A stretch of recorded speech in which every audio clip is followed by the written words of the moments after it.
Well, thank you for the invitation, Mr. Guarnieri, and thank you, Mr. Hovind, for taking time out from your divinical studies to share your latest thoughts with us. I'm not here to defend the theory of evolution. I'm here to present a little bit of the evidence that supports the theory.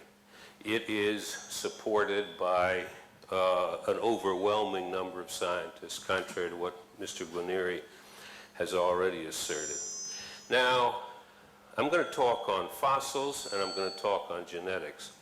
I want to talk on fossils for the first 15 minutes because I believe they're the key to the subject. If there were no fossils at all, I'm not sure we would be here today. I'm sure that it would have taken Darwin a good bit longer to figure out a theory of evolution. Imagine that creatures happened to just vaporize when they died, so they left no traces at all. That's just a property of life, and we're aware of it. We know that we don't expect fossils, but still there's an absence of evidence from the past that's disturbing. Well, that's not the case. Creatures don't vaporize when they die, and they often leave imprints which get covered up and are maintained over long periods of time. Now, you may not know or guess how many fossils have been discovered in the last 150, 200 years, but there are well over 100 billion fossils that have been discovered. There is one fossil field in which it's estimated there's 80 billion vertebrate fossils alone. There are tens of millions of fossils that have been cataloged, described, dug up, and deposited in museums and similar institutions around the world, and they've been studied. Whatever else you want to say about evolutionists, they haven't been lazy, they've been doing their work. Now, what does this huge fossil record tell us? It tells us several important things. First of all, it tells us that 99.9% of all species are extinct. That is, the fossil record largely consists of creatures that are not existing today, that have no counterpart today, but are different kinds of creatures, dinosaurs, for example. Okay, so for every one species today, there were 1,000 that went extinct. Furthermore, the fossil record, you know, I'm wondering if this thing is causing the feedback here. Oh, okay.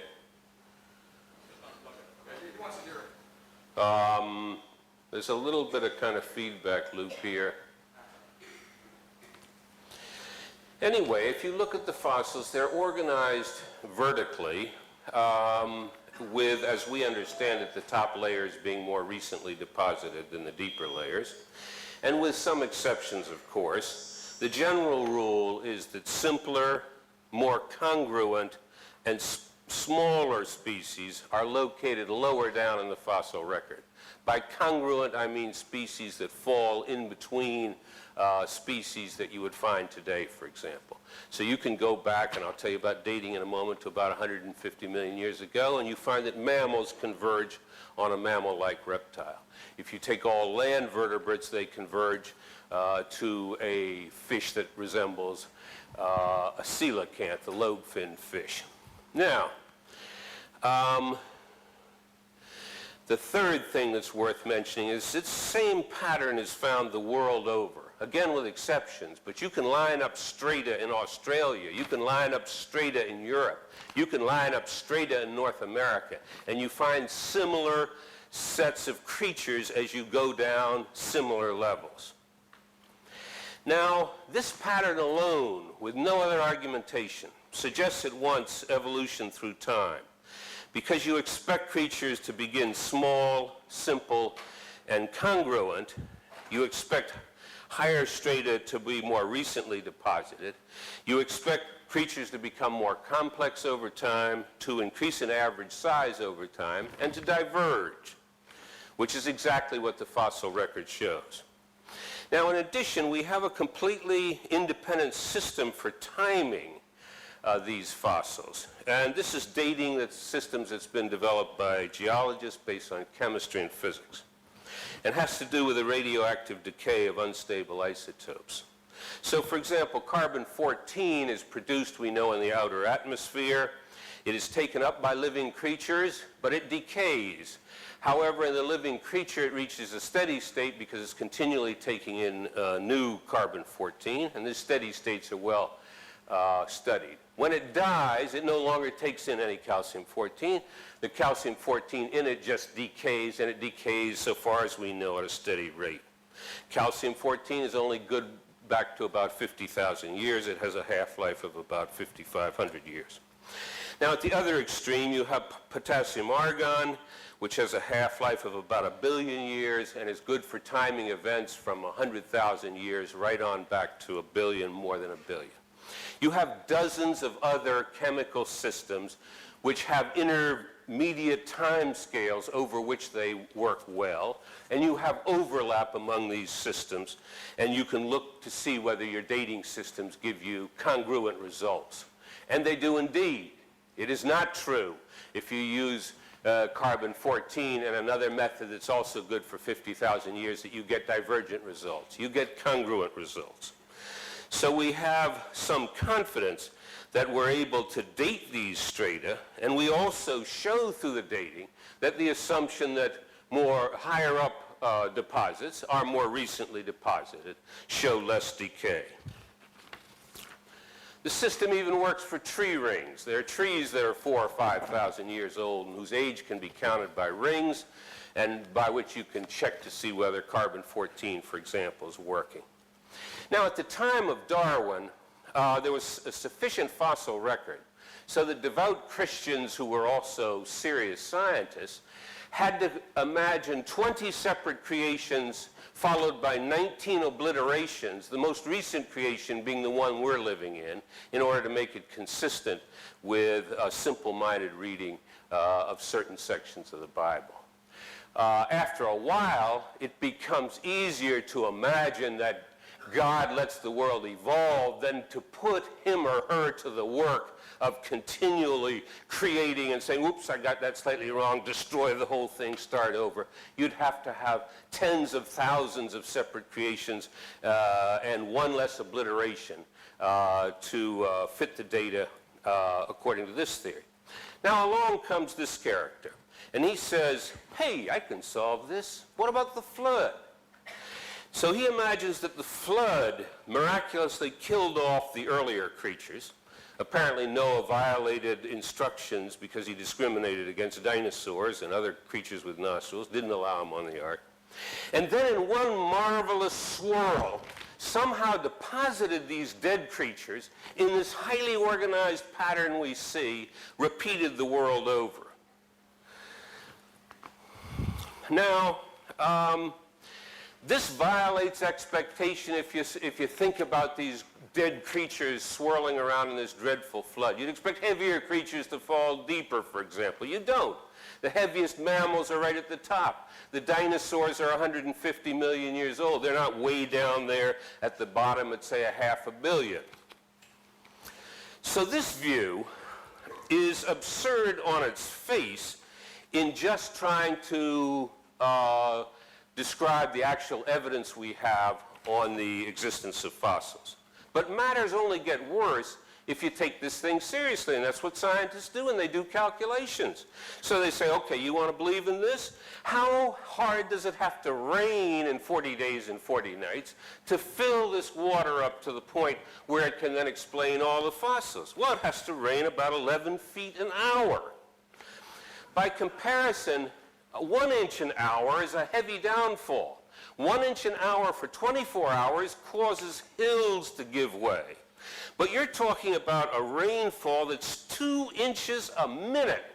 It's a rainfall you've never seen and can't even imagine. You'd walk out and splat. You'd be on the ground from that amount of water falling down. Matters get only worse. I didn't know before preparing for this debate, or whatever it is, that when it rains, heat is released. And someone sat down and done the calculation. Well, if you have this monstrous level of rain occurring, you have an enormous release of heat. And the calculation is that the resulting water is roughly between 2,000 and 6,000 degrees. A boiling cauldron of water produced by this vision of Noah's flood, killing off marine fish, freshwater fish, all kinds of vegetation beneath, and so on. And yet somehow magically 6,000 years ago, the water all managed to evaporate back down to our placid level of existence right now. Now, there are big absurdities and there are small ones. A small absurdity has to do with fossil footprints. I've seen hominid fossil footprints in Olduvai Gorge dated to 3 million years ago. Look human, but they're smaller. I've seen dinosaur footprints. I've seen bird footprints. How on earth are all these creatures able to leave footprints with this mass of rain coming down, scouring whole hills down to nothing, but magically leaving fossil footprints? Then you've got other problems. The fossil records show that recent creatures in the fossil record just below the top are located where the current ones are. So you find marsupial fossils in Australia. Now, how do you assemble these creatures? Noah sends word, I need 2 lions from the Serengeti, male and female. I need 2 kangaroos from Australia. And don't exhaust yourself on the trip here, by the way, because you've got a hell of a trip back. You're going to be walking on mud hundreds of feet deep just to get back to where you belong. And matters are worse still. What about disease? Almost all human diseases have to live inside humans. There are some, like malaria, that have a mosquito intermediate host, but the rest go just human to human. So those 10 humans on Noah's Ark have got to have between them all the human diseases. Of course, if you've got a creative mind and unconstrained by reality, you can invent an ad hoc hypothesis for that. The diseases came from other creatures, but they left no remnants back in those other creatures. Our diseases do not resemble closely the diseases of other creatures, and the same argument that applies to us applies to every one of the other species on the Ark too. In other words, when they call for 2 lions from the Serengeti, they say, and be sure one of you is bringing half of all lion diseases and the other's bringing the other half. Sick unto death they have to be to maintain biological diversity of diseases. So to summarize, we're being asked to replace a coherent, logical story based on millions of pieces of evidence, carefully analyzed and organized, and are offered instead a fanciful tale with a dreadful view of God's world, a cataclysmic world, a disaster of unimaginable proportions, which nevertheless had the magical power to produce a fossil record that imitated what you'd expect if evolution took place. I thank you.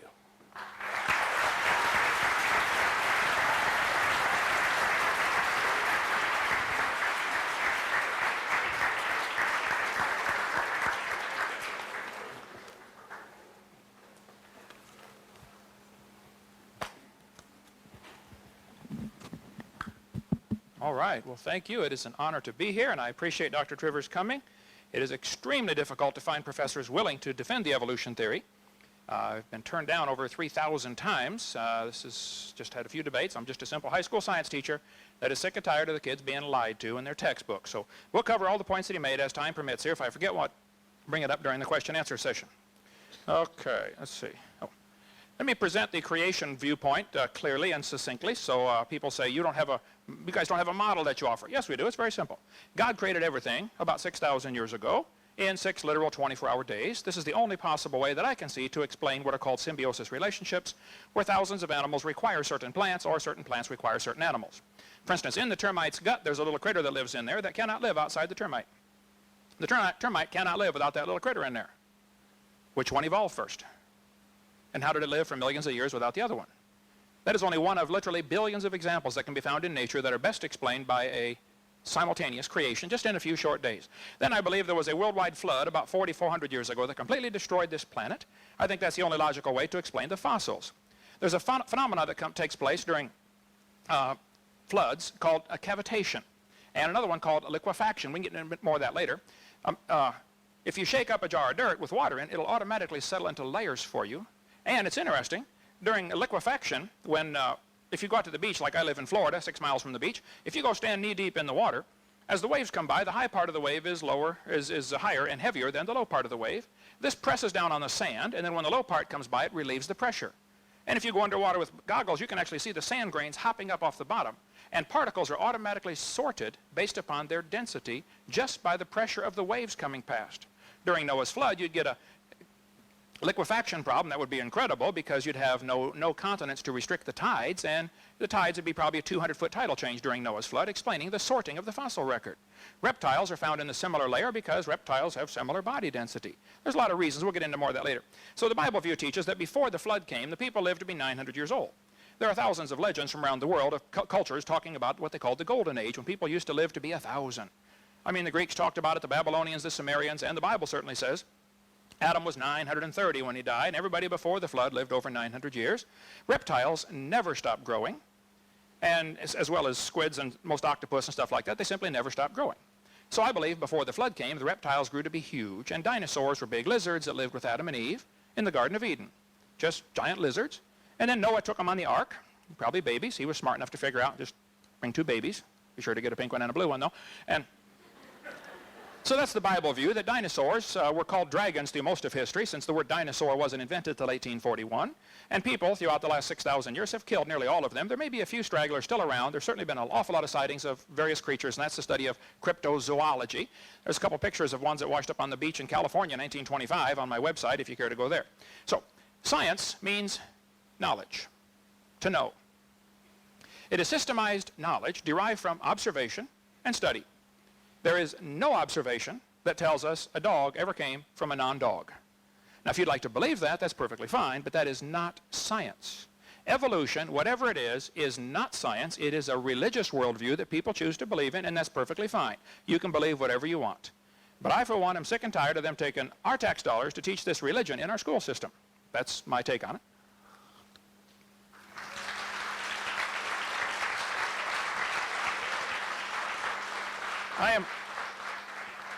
I'm certainly not against science. I like science. I like it very much. As a matter of fact, we have a science center, a hands-on activity center. We have a museum. We have all kinds of activities for kids. We actually like science. I don't know any Christians that don't like science. There may be some, but I don't know them.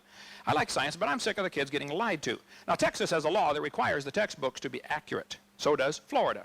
So does Wisconsin. So does Alabama. So does California. Most states require textbooks to be accurate. All I want is accuracy in the textbooks.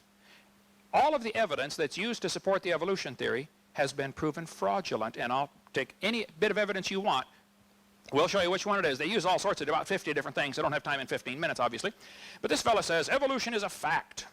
This is called a mantra. You say it over and over and over, and pretty soon you start believing it. He says the evidence for evolution comes from the fossil record. The fossil record provides some of the strongest evidence that species evolved over time. I would like to point out, if evolution were on trial in a court of law, absolutely no fossils would count, because you can't prove those bones had any kids. You sure can't prove they had different kids. And why on earth would you think a bone you found in the dirt can do something animals today cannot do, which is produce something other than their kind? By the way, there is no fossil record. You don't look back in the fossil record. You look at fossils. You put an interpretation on them, but they don't come with a date on them, and they don't come with a card saying this was, made by a dinosaur 80 million years ago. So when somebody says we looked back in the fossil record, you don't either look back in the, you dig up a fossil and it's 2003. Okay, you're putting your interpretation on that bone, but you don't know for sure when that thing lived. The word evolution has 6 different, totally unrelated meanings. First, there would have to be cosmic evolution. This is a major obstacle the evolutionists have to overcome. You have to have somehow the beginning of time, space, and matter. The Bible answers that in 10 words. In the beginning, God created the heaven and the earth. Then you have to have chemical evolution. I've never had an evolutionist tackle this one. I wish they would. Because if the Big Bang theory is true, the Big Bang made hydrogen and possibly some helium. Well, how did we get 92 elements, plus the synthetic ones? I know you can fuse them in stars, but then you can't get past iron with fusion. So you got a real problem here. And then we'd have to have stellar evolution. Stars would have to evolve. Nobody's ever seen a star form. They've seen a couple of spots get brighter, and they say, oh, wow, star forming. You don't know a star's forming. It could be the dust is clearing. There's a star behind it. There's no proof any star's ever formed out there in space that we've seen form, but we see them blow up all the time. They're called novas or supernovas. That's the opposite of evolution. It's backwards. There's enough stars out there that everybody can own 2 trillion of them to yourself. I mean, it's not like there's a lack of stars to go around. Those are the ones we know about. We don't know about the ones that we don't know about. Then we'd have to have what's called organic evolution. Somehow, somewhere, long ago and far away, life has to get started from non-living material. The evolutionist is left with a very embarrassing position in believing something that's been proven wrong for over 100 years. He still believes in spontaneous generation. Life had to get started from non-living material. Now, I don't want to hear about all the experiments. You say, well, it might have happened, or we might be able to do it someday. The fact of the matter is, it's a religious belief. You have to believe that it happened. And you're welcome to keep that belief. I don't care what you believe. But don't call it science.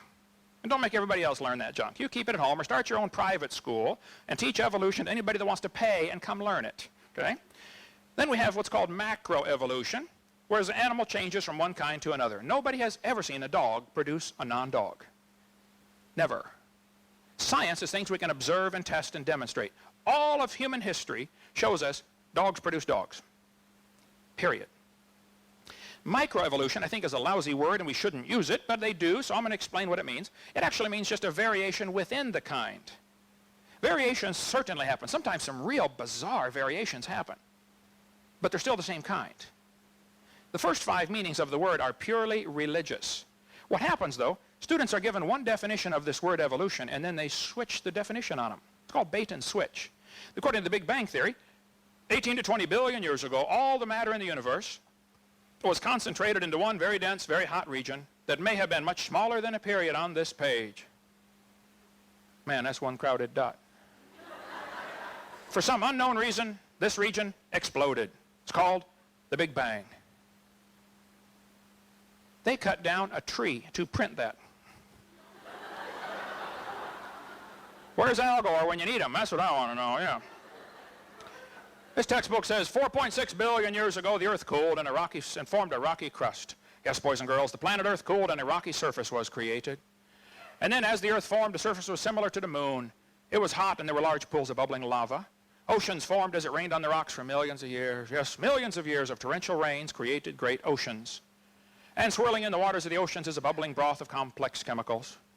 Progress from a complex chemical soup to a living organism is very slow. Boy, I guess it is. Doesn't even happen. That's how slow it is. This college textbook says the first self-replicating systems must have emerged in this organic soup. So I think a fair representation of the evolution theory would be 20 billion years ago there was a Big Bang. Some say 16, 15, whatever the number. You pick it. I don't care. And then 4.6 billion years ago the Earth formed. And it rained on the rocks for millions of years and turned them into soup. And the soup came alive somewhere around 3 to 3.8 billion years ago. And this first life form found somebody to marry. There's a good trick. And something to eat, of course. And slowly evolved into everything we see today. So great-great-great-great-great-great-great-great-grandpa was soup. Now,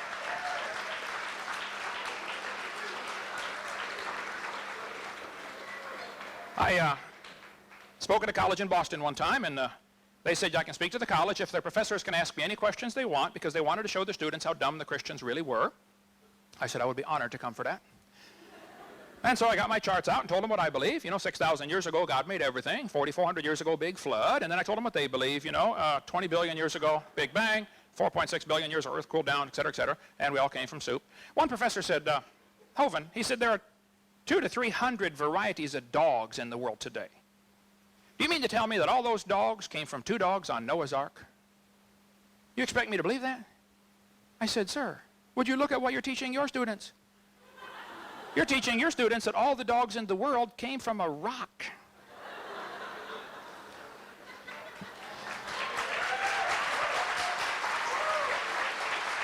Now,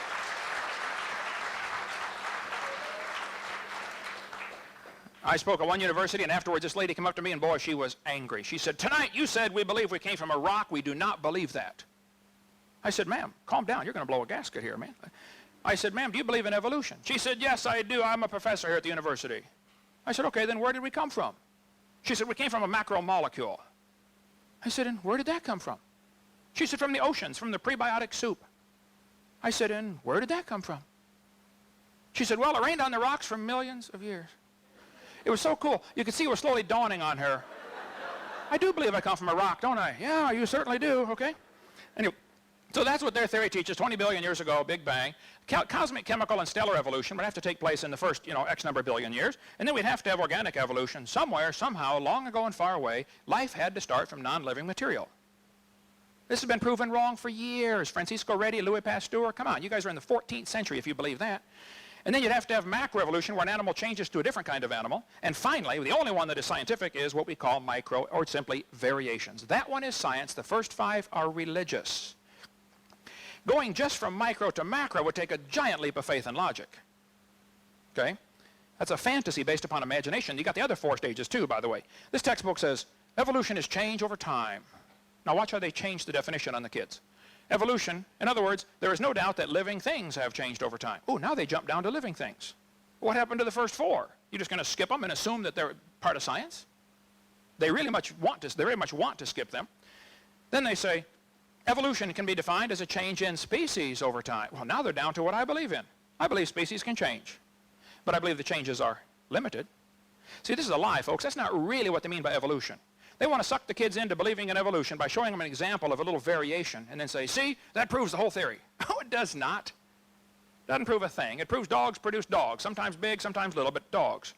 All the evidence they give for evolution has been proven wrong years ago. Here's a textbook. Evidence from fossils. That's sheer baloney. No fossil counts. You don't know that that bone had any kids. Try that in a court of law, and a freshman law student will tear you apart on that one. Okay? Evidence from structure, molecular biology, evidence from development. Oh, everything they do has been proven wrong. There's no scientific evidence to support this theory except things that have been proven wrong years ago. Now, if real evidence for the theory exists, then please show me. But don't keep spreading lies as if you've got some evidence for your theory. There isn't any. Evolution is based on 2 faulty assumptions. Number 1, they assume mutations will make something new and better. That's never been observed. Secondly, they assume natural selection makes it survive. See, in order for evolution to work, one animal has to evolve a little better than the rest. Now, what must happen to the rest of them to make this work? They got to die.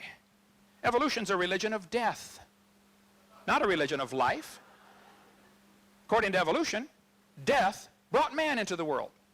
According to the Bible, man brought death into the world. Totally opposite. Somebody's wrong, folks. Seriously wrong. This textbook talks about mutations. And it says mutations are the original source of variation in populations. I agree. Probably all the roses in the world today had a common ancestor. Rose. Mutations do not produce evolution. Nearly all scientists agree with that. They just simply don't produce evolution. Here's a mutated bull. It's got 5 legs. There's no new information added. Here's a short-legged sheep. That's a mutant. No new information is added. He lost some information. And he's the first one the wolf is going to catch. There's a 2-headed turtle. That's mutant. It's not ninja, but it's mutant, okay? Now, he's going to freeze first winter. Nobody makes a double-neck turtleneck sweater. They don't. Okay. Scrambling up letters from the word Christmas will get you all sorts of different words, but you will never get Xerox out of Christmas. The letters aren't available. And scrambling up an existing gene code, which is what a mutation does not give you some new, improved information. It doesn't do it. This textbook shows the kids a 4-winged fly. And it says normal fruit flies have 2 wings. This mutant has 4, and by the way, it cannot fly. It says this rare mutation, like most mutations, is harmful. Now watch this. Beneficial mutations are the raw material for natural selection. Well, excuse me, why didn't they show us a beneficial mutation?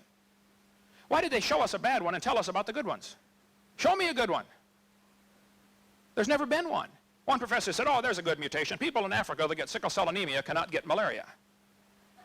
I said, well, that's brilliant, sir. That's like saying if you cut off your legs, you can't get athlete's foot, you know? That's just brilliant. They tell the kids evolution and natural selection go together. This one says evolution, natural selection causes evolution. Oh, come on. Natural selection selects. It doesn't create anything. There's the world's smallest horse. Pretty tiny, useless, doesn't bark. I mean, what good is it, you know? Natural selection does not create. How people got this crazy idea that natural selection is a creative force, I don't know, but it's not. It doesn't create a thing. It just simply selects. It's a quality control. And if we had time, we'd get into a lot more of that. Quality control does not change the car to an airplane if you select all the bad cars. Okay? Everything in nature was designed. And if you don't like that, I'm sorry, but there is a designer, and we're going to all stand before him one of these days. Maybe pretty soon. Thank you so much.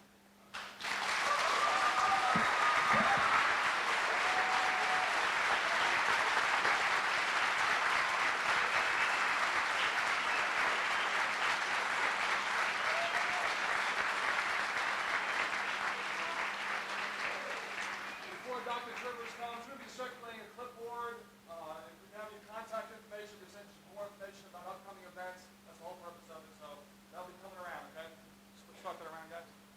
Okay, Dr. Trivers.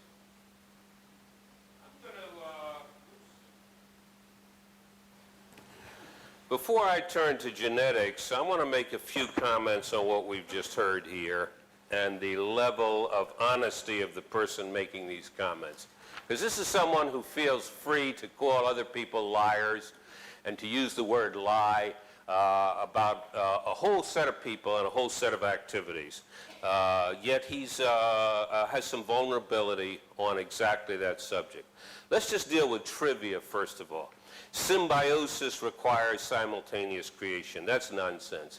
We have many numerous studies of symbioses beginning and in some cases symbioses breaking down, and you don't have to imagine simultaneously everything's in place in order to get it to evolve. That's an elementary error that's been around in some forms for over 100 years. He claims that evolutionary theory is not science, but is religion, because science, he says, is derived from observation and study, and since you can't actually observe a fossil change into a different fossil, then therefore your discussions on what you assume happened is religious. That's nonsense again. There are all kinds of observations you make and studies you make that lead to inferences and conclusions from which you can derive a given result. So that's fatuous, that we're talking about opposing religious schools. Now, regarding his infatuation with the term liar, I urge on you two websites that you can go to if you want a deeper knowledge of this. One is www.talkorigins.org, and that'll deal with very detailed refutations of the bizarre story he's peddling about how this universe came about. There is one that may appeal to some of you in this audience even more. It's called AnswersInGenesis.org. It is an explicitly Christian website, but it has a subsection called Arguments Creationists Should Not Use, and this is devoted to arguments that this character has used in the past and that are recognized as being dishonest in content and almost certainly dishonest in intent, including various kinds of lies he's told about Darwin's deathbed conversion, about Thomas Henry Huxley talking about free sex, a basking shark found off of Japan really being a plesiosaur, and so forth and so on. I don't have the time to deal with this kind of trivia, but I urge you, if you've got an interest in a slightly more mature Christian creationist approach, to check Answers in Genesis, or if you're interested in the evidence more broadly, to check talkorigins.org.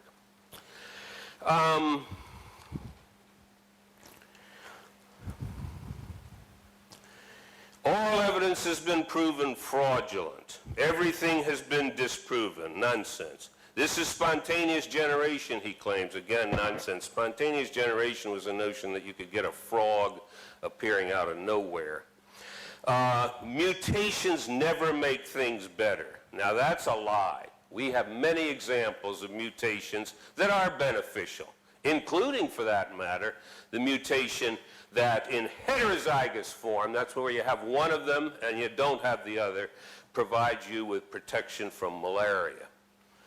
A mutation that is disproportionately present in African American people derived from an area that was high in malaria.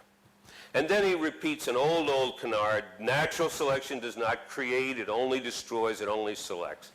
Natural selection is a continual selective process, but it moves the frequency distribution of genes beyond the distribution that existed when it started, and it can create brand new creations relatively quickly that have never existed before.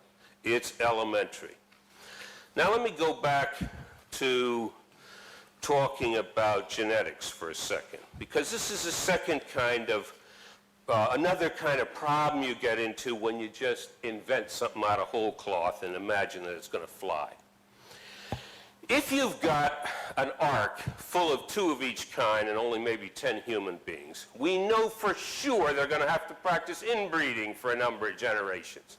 Because you only got 2 individuals, let's hope it's male and female, the offspring have got to breed among themselves, the grandchildren have got to breed among themselves, the great-grand offspring have got to breed among themselves because there ain't any other individuals around. We know, and it's an elementary calculation, that it takes about 7 generations to wipe out all genetic variability. Now, this level of inbreeding imposed on all organisms has destroyed. It's destructive in the way he moans and groans about natural selection. It destroys genetic variability, and it destroys knowledge. Now, 6,000 years ago this all happened, according to him. That's about 200 generations since then. We have plenty of good observations through study that in humans you accrue roughly a new mutation per generation. So each of you in here can be happy that you're a mutant to some fair probability. Now, if you allow 200 generations, then we can allow the accumulation of 200 new mutations during that period of time. That would lead to 40,000 of your genes. Only 200 of them would show variability due to a new mutation. In fact, out of our 40,000 genes, 4,000 of them show genetic variability. How can you generate this consistent with his hypothesis? Well, again, you'd have to invent some ad hoc hypothesis. You'd have to say, well, for reasons unknown to us and without any evidence for it whatsoever and inconsistent with everything we know about current life, there was a rain of mutations that struck not just humans, but struck all other creatures as well. And then you think, oh, well, I've gotten myself out of that. Yes, I've got to imagine another absurdity, but fine, I'm out of the immediate bind. But it ain't that easy. Because if the individuals are accruing mutations rapidly over this short period of time, they all trace back to the ancestral group 6,000 years ago. So as we like to say, everything comes back as spokes on a wheel instead of trees where some individuals are more related to others and some groups are more related to others, some share more variance with some individuals than others. If you apply this to, well, there's a worse problem still, which I'll go over in 2 minutes' time. I don't want to introduce too much science into this revival meeting, but I want to introduce a little bit. The genetic code is redundant. That is, there's some codes that code for the same amino acid. So you can get a mutation from one code there to the other, still produces the same protein, still the identical same individual. We don't think natural selection acts on those genes or acts extremely weakly because it produces the same individual. Now those change over time due to random processes, and these have been studied in some depth in the lab, and they fit logic. And they start to diverge from each other solely because of random factors. Some individuals breed, some don't, and so some variants, which are coding for the same thing, become more frequent and others less frequent. They evolve by a random walk. Well, the interesting thing about random walks is that they tell time. Because the longer the time for the walk, the further apart 2 originally identical molecules are going to become at these synonymous sites. Now, 2 things can be concluded from a world of data on these synonymous sites. First of all, they provide a congruent system of dating, which is congruent with the strata and the phylogeny. That's a very curious fact that didn't get explained by his fantasy about sorting by size during the flood. How is it that individuals that are further down show greater divergence due to random walk at these synonymous sites? And the second thing that's interesting about these data is if you are given an anchor point, that is one point in time in the past whose actual time you know, not relative time, but like it's, you dated from the methods I was telling you, geological clocks, you say it's 200 million years. Then you can use all of the data on synonymous sites since then to give exact times to the splits of other species. And you can check them both against the geological record and against the timing. And once again, it's congruent. I'm thinking of forming an organization called Liars for Jesus. I'm willing to lie for my Lord. That's right. I'm willing to lie for Jesus. I'm willing to pillory people whose work I do not study or understand. I'm willing to make a fraudulent challenge, my $250,000 challenge. I'm willing to make just flat assertions about what's known or what isn't known in a vast scientific enterprise that's occupied the serious attention of serious people, over hundreds of thousands of them, up to 1 million scientists working on this over the years. And I hope Mr. Hovind will be honorary president of the organization, that maybe I can find a role in it for Mr. Guarneri as well. I just want to end by saying that one of the most disturbing aspects of this and a sense of the orientation of many of you is that I regard the religion that's being pushed as being almost as bad as the anti-science. I think he's giving you a double bad deal. He ain't giving you no science, and he's misrepresenting that. And the religion he's selling you, to me, is infantile. It's arrogant and blasphemous to tell God how creation occurred, how God created this earth. How dare he? And reducing God to an anthropocentric midget, the organism that created this vast universe, is just this trivial creature running things for the benefit of humans and a particular group of humans right now. I think it's pathetic. Jesus warned against those who would come in his name as false prophets, who would come crying in his name, and he said, beware of them. Judge them by their fruits, he said. And what are the fruits of this man's work? Misrepresentation, lies, and an absurd fantasy of a flood based on a hellish vision of what the Creator is really like. Thank you.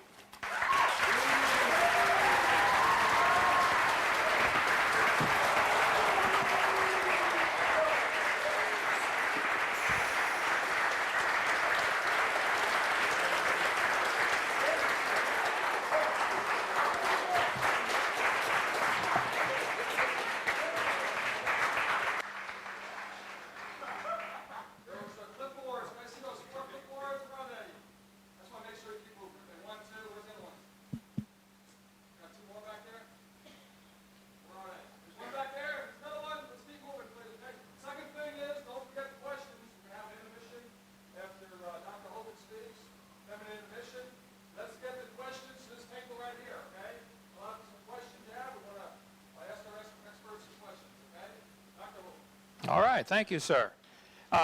Well, I stick by my guns. I'll try to answer as many questions as I can in a moment, but the evidence that is used to support the evolution theory is indeed lies and has been proven wrong. For example, your textbook will tell you that the appendix is vestigial. You don't need it anymore. That's a lie, been proven wrong years ago. The appendix is part of your immune system. If your appendix is taken out, you can still live. There's no question about that. You can live without both your legs and both your arms and both your eyes also. It doesn't prove you don't need it. The appendix, well, I got the wrong remote. Here's the problem. The appendix is part of the immune system. Anybody that studies biology or anatomy should understand that. There we go. You take your appendix out, you got a better chance of getting quite a few diseases. Sometimes that's the best option, but the appendix is not vestigial. That should not be used as evidence for evolution. This textbook says the whale has a vestigial pelvis. Many organisms retain traces of their evolutionary history. For example, the whale retains pelvic and leg bones as useless vestiges. The National Center for Science Education in Berkeley, this little storefront building, says that Bossy evolved a blowhole.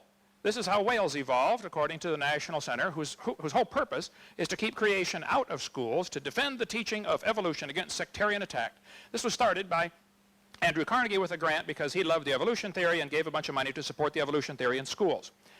This textbook again says the whale has a pelvis right here. The whales have a pelvis, vestigial pelvis, that serve no purpose. Whales have hind limb bones that have no function, this textbook says. Just imagine whales walking around, it's true. These are the bones they're talking about right there. These little bones are supposed to let us imagine that the whale used to walk around. Now, this one says the whale's pelvis has no apparent function. The whale's pelvis is evidence of its evolution from four-legged land-dwelling mammals. Now, this is simply a lie. Those bones are part of the whale's reproductive system. The male and female whales have different bones there. Whales are pretty big, and that's part of the reproductive system. It has nothing to do with walking on land and never did. Okay? Here's a 15.5-foot python snake skin I have in my museum. You can see if you look down near the anterior end, it has little tiny claws right there. One here and one here, attached to a little tiny bone that goes up inside the snake's body. Now, the textbook says, rudimentary hind legs of a python snake are supposed to be evidence for evolution. Those are not rudimentary hind legs. Those are used in mating. The snake can't talk. He can't say scoot over, honey. And he doesn't have any arms, okay? This has nothing to do with a snake walking on land. They're so desperate for evidence for evolution that this becomes evidence for evolution. And it's not. Don't tell that to the kids. This one says humans have a tailbone that is of no apparent use, and this is part of the evidence for evolution. The vestigial tailbone in humans is homologous to the functional tail in other primates. Thus, vestigial structures can be viewed as evidence for evolution. I tell people, look, if you think the tailbone is vestigial, I will pay to have yours removed. There are 9 little muscles that attach to the tailbone without which you cannot perform some valuable functions. I won't tell you what they all are, but trust me, you need that tailbone. This guy says the coccyx at the small bone at the end of the human vertebral column, it has no present function. And it's thought to be the remainder of bones that once occupied the long tail of a tree-living ancestor. That is simply a lie, folks. It is not true. Why do we allow the teachers to teach that stuff? I don't know. Let me get to a few of the, what happened here? Oh, here we go. A few of the rebuttal thing here. Let's see. Oh, went too far. Here we go. No, wrong one. There, some points made. He said evolution is supported by an overwhelming number of scientists. The majority opinion means nothing in any argument, okay? The majority opinion can think the world's flat and can think that, if you take your blood out, you get better, and the majority for 2,000 years thought big rocks fall faster than little rocks, and it's not true. They thought the planets go around the Earth, and that's not true. Fossils are the key subject. There's a huge number of fossils have been found. I agree, but none proving evolution. Fossils exist in the present. You can put an interpretation on them if you want, which is what happens with the evolution theory. 99% of the species are extinct. I don't know if that figure is correct or not. That depends on how you want to look at it, but still, that's the opposite of evolution. Extinction is the opposite of what you need. You need lots of new ones coming on. They're not organized, by the way, clearly, like as we can see later. Simpler creatures are lower in the fossil record. That's simply not true. All sorts of animals are found in all sorts of layers. Okay? There's quite a mixing of the fossil record. Carbon dating is good for 50,000 years. Well, carbon dating is fatally flawed. We cover that for an hour in video number 7. He said some of the people in Darwin's time said there were 20 separate creations. Darwin did indeed properly argue against a false teaching that was going around in his day. I don't teach that. This is a straw man, okay? I don't know any creationists today that teach that. There were some people in Darwin's time who said if there are 20 kinds of birds, then God must have made 20 kinds of birds. 20 kinds of finches, or 14, whatever it was. Darwin was correct to try to refute that particular false teaching. But nobody's taught that for over 100 years. So to bring this up now is a straw man, okay? It's not being taught. I never have taught that. He said Noah did not allow dinosaurs in the ark. He discriminated against them. That's not true. I said earlier Noah did have dinosaurs on the ark. I believe he took reptiles, which are, dinosaur means terrible lizard. It's what the word means. How much rain to cover the world? To take it 11 inches per hour. This is another straw man argument.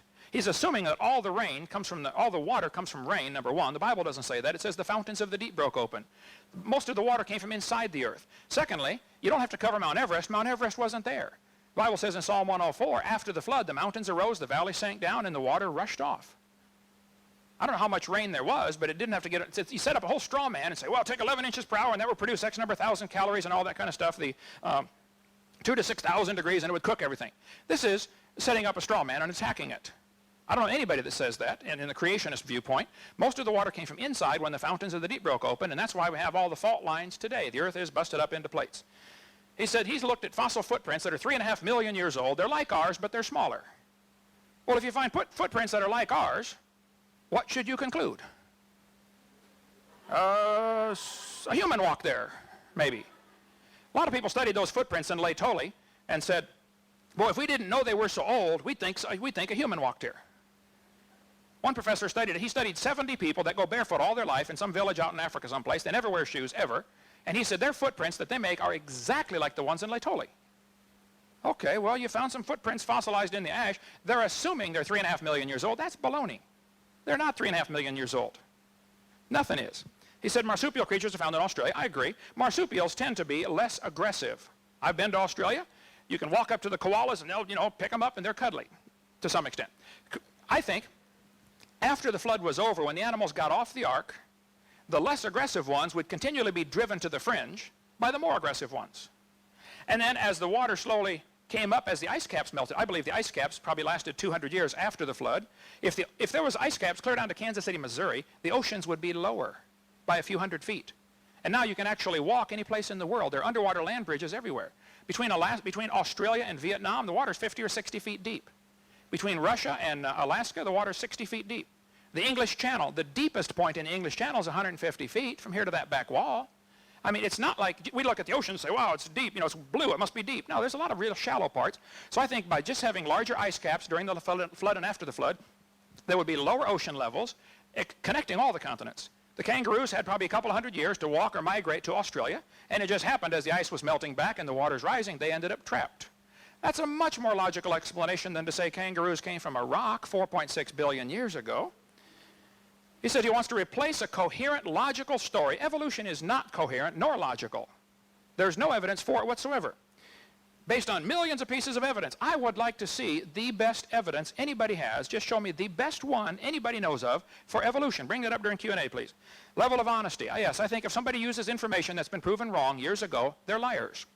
Ernst Haeckel said that the embryo growing in the mother has gill slits. That was proven wrong in 1874. Anybody that knows their biology knows that embryos do not have gill slits. So don't tell people they do. They're lying to tell them they do. Symbiosis can evolve. Well, you can dream about that. Depends on, I guess, how intensive a level of symbiosis you want. Evolution's a religion. Inferences and conclusions drawn from fossils. Again, fossils don't count. Answers in Genesis. I am good friends with Ken Ham. I love his ministry. I sell his books. I link to his site. He doesn't like me for some reason. That's fine. He said I use arguments that are dishonest. For instance, Darwin's deathbed conversion. I have never used that. I defy anybody to show me any time in my seminar where I've used that. Answers in Genesis is correct. That argument should not be used. His wife, Darwin's wife, apparently made up the whole story about him converting on his deathbed. The story's not true, and I don't use that. As far as Huxley and his morals, well, let me show you what Huxley said, since I get accused all the time of, hang on here. That's, Huxley said in, now it is correct that I had the wrong Huxley. I said Thomas Huxley. It was actually his grandson. Grandson Julian Huxley said, I suppose the reason why we leapt at the origin of species was that the idea of God interfered with our sexual mores. He said that on a television interview. Julian Huxley, the head of UNESCO. He said the reason we like this evolution theory is because it interfered with our sexual mores. We don't want God telling us thou shalt not commit adultery. Professor Roos, Michael Roos, University of Guelph, said, evolution is promoted by its practitioners as more than mere science. Evolution is promulgated as an ideology, a secular religion, a full-fledged alternative to Christianity, and with meaning and morality. I am an ardent evolutionist and an ex-Christian, but I must admit, and this is but one complaint, and Mr. Gish is but one of many to make it, the illiteralists are absolutely right. Evolution is a religion. This was true of evolution in the beginning, and it's true of evolution still today. Arthur Keith, who wrote the foreword to Darwin's 100-year anniversary book, anniversary publication, said, evolution is unproved and unprovable. We believe it because the only alternative is special creation, and that is unthinkable. Professor Louis Bonheur said, evolution is a fairy tale for grown-ups. The theory has helped nothing in the progress of science. It is useless. Malcolm Muggeridge said, I'm convinced the theory of evolution will be one of the great jokes in the history books of the future. Evolution is a dying religion, and all religions die hard. I mean, when they burn people at the stake for daring to suggest the Earth was not the center of the solar system. And as evolution slowly dies in our culture, you're going to see real vehement attacks. I mean, people get fired from universities like this for daring to question evolution. It's a dying religion, folks. You ought to get off the bandwagon, okay? Evolution, scientists who go about claiming evolution as a fact of life are great con men. The story they are telling is the greatest hoax ever. In explaining evolution, we do not have one iota of fact. Fred Hoyle, famous astronomer from Europe, said the only way life could have come into existence is because some superintelligence having created it. Well, we could talk for hours on this one. Let me get back to where we were if we got a few seconds left here. Okay.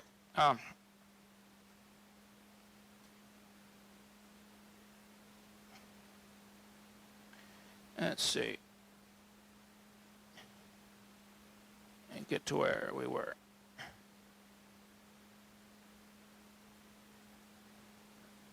All evidence has been proven wrong. I stick by my guns. There are no beneficial mutations.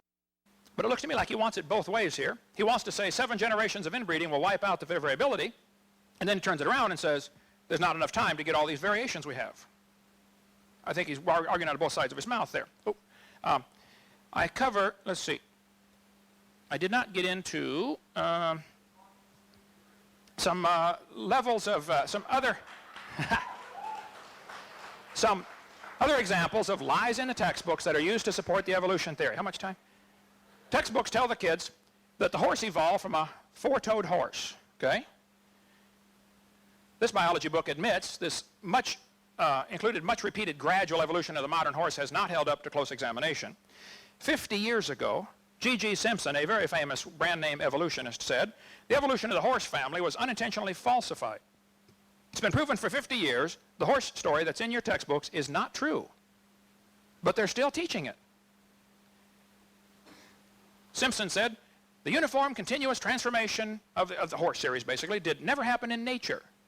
But they say they have evidence. This is one of the best evidences used for evolution. Darwin considered this the best piece of evidence for his theory. He said the embryo growing in the human has gills. This textbook says the presence of fish-like structures in embryos of different species shows that these animals have evolved from fish and share the basic pattern of fish development. They want you to think that's gills like a fish? That's simply a lie, folks. That's been proven wrong 128 years ago. Those are not gills. Those little folds of skin develop into bones in the ear and glands in the throat. They never have anything to do with breathing. I've seen people that have 5 or 6 chins and they can't breathe through any of them but the top one, okay? This is simply a lie. Haeckel read Darwin's book the year after it came out when it was translated to German, and Haeckel said, wow, what a great theory. This gets rid of God. If only we had some evidence for this theory. And Ernst Haeckel, an embryology professor at the University of Jena in Germany, lied. He took a drawing of a dog and a human, and he lied, he changed him, he made them look alike. Here are the actual drawings, these are his fake drawings. He changed all sorts of things to make them look alike. Haeckel made giant charts of his fake drawings and traveled all over Germany and held seminars on why everybody should believe in evolution. Actually, here are Haeckel's drawings compared to actual photographs taken a couple years ago.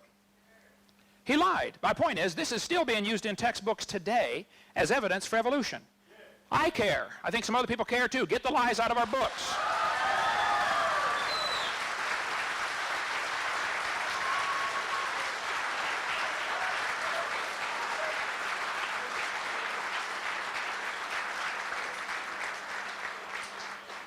My point is, if you have some evidence for evolution, then show me. But don't lie to the kids. Don't tell them the embryo. Officer, if you can keep it in line, please, okay? I don't want to have to you waste my time. We'll be glad to take questions, okay? But grow up a little bit, wait your turn, okay?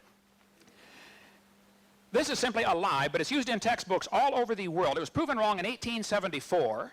Here it is in a 94 textbook. Here's another 94 textbook. Here's Tim Barra still teaching it. Ken Miller still teaching it in a 1998 textbook. I could talk for hours. I debated Ken Miller. Here's a 98 textbook used in Pensacola, Florida, still teaching the same lie. This one says they suggest evolution from a common ancestor because of the presence of gills. This is simply not true. Here's a 2001 textbook used for junior high saying that the similarities provide evidence that these 3 animals evolved from a common ancestor. Now look, that's not true. They don't provide such evidence. But the books teach this over and over and over. It's in books. I've been to 30 countries in all 49 states. It's in books all over the world, folks. They're teaching the same thing. They're saying it's not a human yet. It's a human at conception. Every doctor knows that.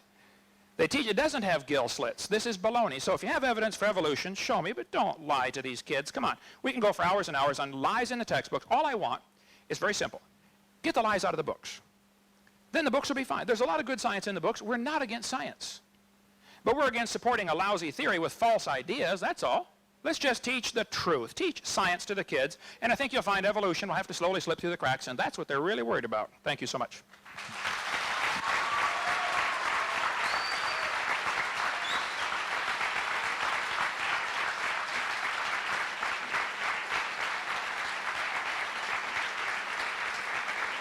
Okay, we have a question and answer time now, and Dr. Trevor is going to receive the first question. He's going to have about 2 minutes. We're not going to hold him real tight to that, but we're about 2 minutes to answer the question, to finish responding, or if you respond sooner, that's fine. And then Dr. Hovind's going to have an opportunity to comment on that, and then we'll go back and forth, and for approximately a half hour for the question and answer period. So I hope your question gets in, but obviously we couldn't get all the questions. There must be like 100 questions there. So, all right. I'm going to get this microphone. Thank you. I got to give the questioners. Our first question will be for Dr. Trivers.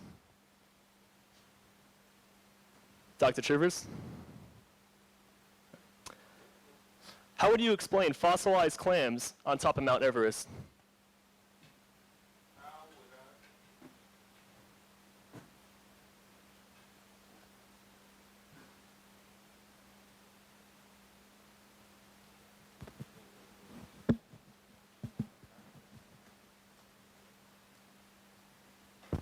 Oh, I see. Okay, now it's working.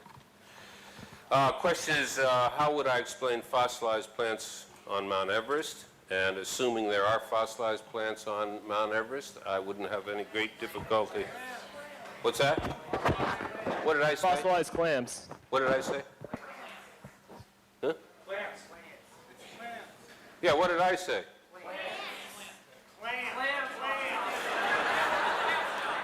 It's clams we're talking about? Oh, okay.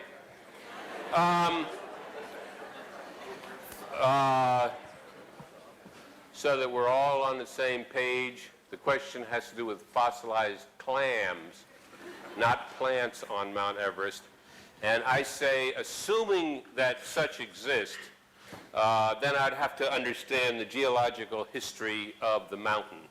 If you're a recent creationist, it all happened 6,000 years ago, and everything else is a lie, then mountains haven't changed an awful lot, except for this enormous scouring of water that took place in this deluge, unless you believe another fantasy that the water was hidden away inside and popped out, or another fantasy of Dr.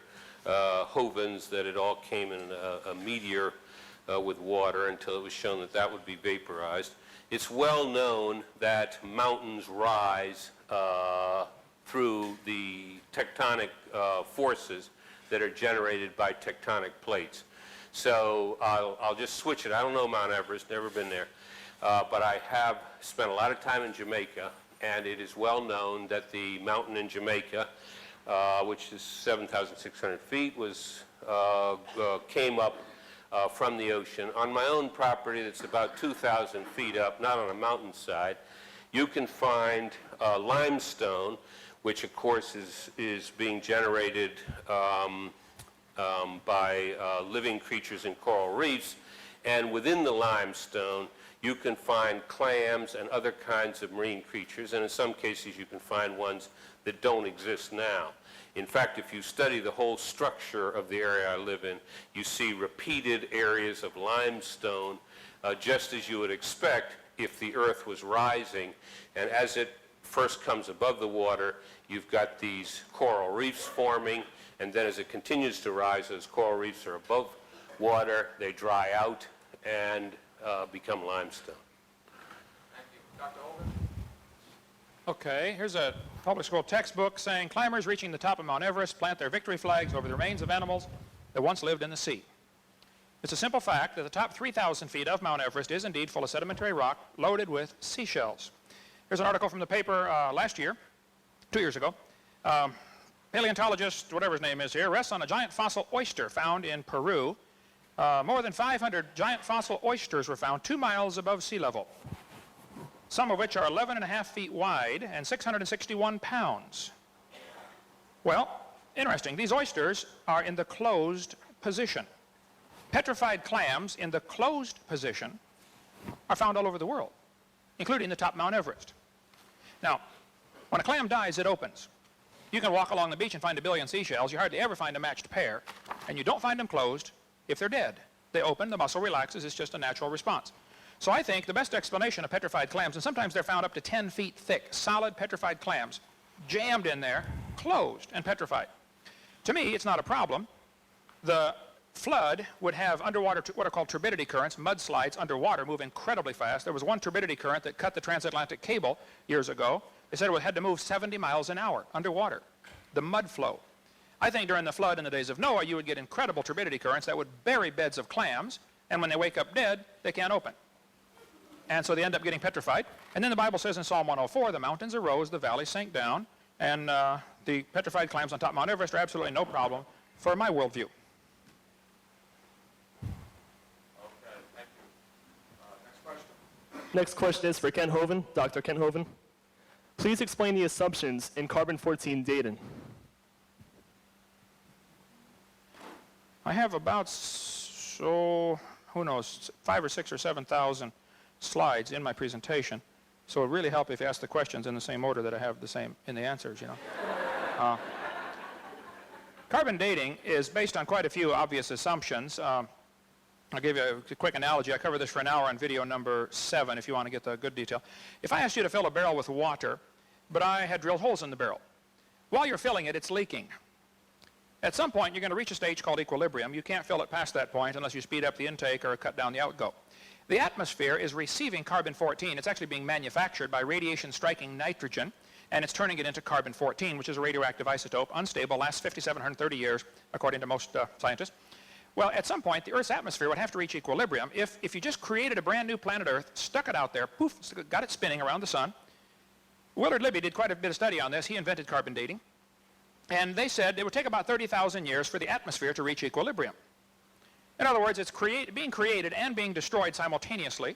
So within 30,000 years, the atmosphere would equalize. Then Willard Libby said, well, we know the Earth is millions of years old. Mistake number 1. Therefore, we can ignore the equilibrium problem. Mistake number 2. Earth's atmosphere has still not reached equilibrium. Radiocarbon is forming 28 to 37% faster than it's decaying. Carbon dating is an excellent proof the Earth is less than 30,000 years old, probably much less than 30,000 years old. When you go to date animals to test their age with carbon dating, you get really wild numbers. I don't have time to go through all the other assumptions based on like the rate of burn, etc. But I can just give you a few examples showing you that it doesn't work. Living mollusk shells, carbon dated 2,300 years old. Freshly killed seal, carbon dated 1,300 years old. Shells from living snails, carbon dated 27,000 years old. This guy said if a carbon date supports our theories, we put it in the main text. If it does not entirely contradict them, we put it in a footnote. If it's completely out of date, we just drop it. This guy says, no matter how useful it is, the radiocarbon method is still not capable of yielding accurate and reliable results. There are gross discrepancies. The chronology is uneven and relative, and the accepted dates are actually selected dates. The whole blessed thing is nothing but 13th century alchemy. It all depends upon which funny paper you read. Here's one part of a mammoth, 29,000 years old. Another part's 44,000. Same animal. That's a slow birth. 30 seconds. Well, we could talk here a long time. Geologic column. Okay. The lower leg of a mammoth dated 15,000 years old. The skin was 21,000. It just doesn't work. I'm sorry. It doesn't work. Thank you.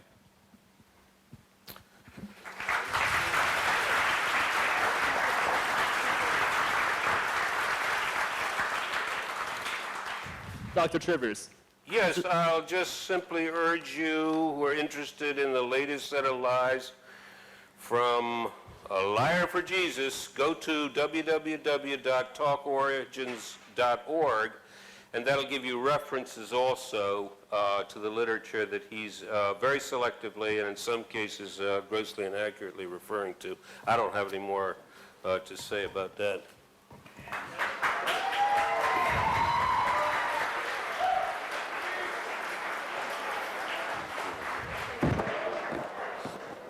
Question for Dr. Trivers.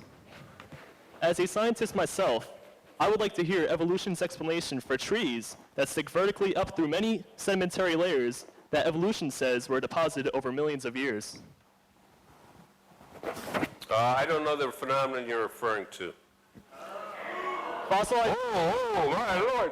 Whoa, my God. He doesn't know a phenomenon, but I'm honest. That's all I got to say. I don't know the phenomenon he's referring to. No booing, please. All right, Dr. Hovind. All right. I do understand the phenomena, and I'm honest too, and I resent being called a liar tonight. I'd like you to be specific if you have another lie. You give me one at a time, and I'll handle it.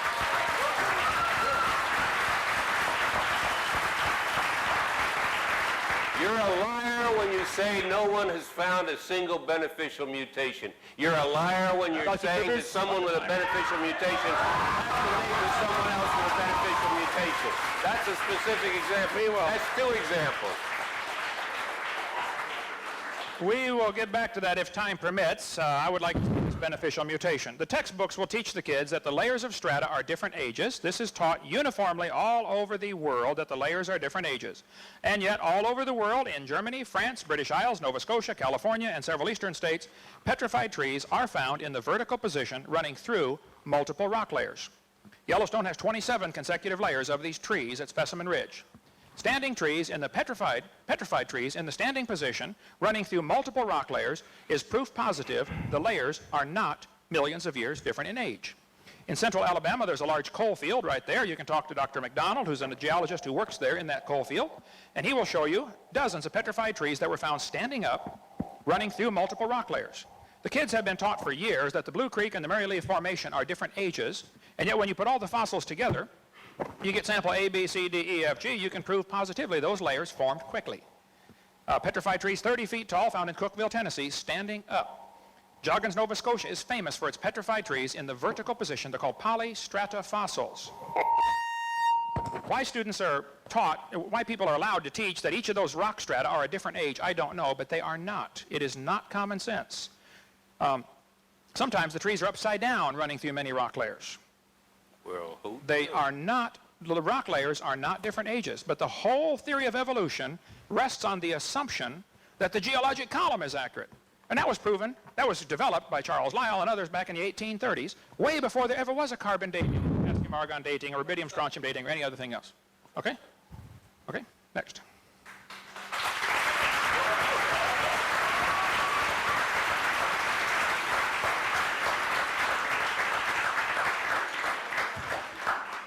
Next question is for Dr. Hovind. The Avimonmus is a bird-like dinosaur that supposedly had feathers. How would you discount this as transitional proof for evolution from reptiles to birds? Okay. The question, did dinosaurs become birds? The Bible says God made the fowl on day 5, he made the reptiles on day 6. Evolution theory is exactly the opposite. Reptiles came first and then birds. This guy says dinosaurs are alive as birds. It's absurd. 99, the USA Today published an article about the missing link was discovered. National Geographic, the missing link, breaking news, we found the proof for evolution. Had a big article about it in November 99. 2 months later, oops, it was a fraud. Some guy in China made this thing and sold it to the Americans for a lot of money. Proven wrong. We could go spend a long time on this one if you'd like, on this. Birds, the descendants of dinosaurs. All you got to do is add a few feathers and say, man, go ahead, it won't hurt too much. Give it a try, okay? There are millions of differences. Alan Fiducia is probably one of the world's experts on birds. He believes in evolution strongly, UNC Chapel Hill. He said, paleontologists tried to turn Archaeopteryx into an earthbound feathered dinosaur, but it's not. It's a bird. It's a perching bird. Archaeopteryx had claws on its wings, and they say that's a missing link. We don't have time to cover all this today, but there's an awful lot of evidence that the one you mentioned here, I think I have stuff on that one too. I have most of the things in here. Archaeopteryx, and none of these can be missing links, fully formed birds are found in rock layers dated by the evolutionists at 130 million years old.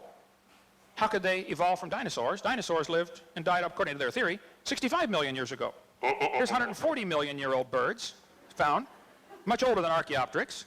Fossil remains of a bird 142 to 137 million years old, so it could not possibly be a descendant. This guy Fiducia says, GeoTimes 96 model, says there are plenty of other reasons to refute the dinosaur-bird connection, says Fiducia. How do you derive birds from a heavy earthbound bipedal reptile that has a deep body, a heavy balancing tail, and 4 shortened limbs? He said biophysically it's impossible. Lungs are totally different. Modern birds are found in layers lower than and with the dinosaurs.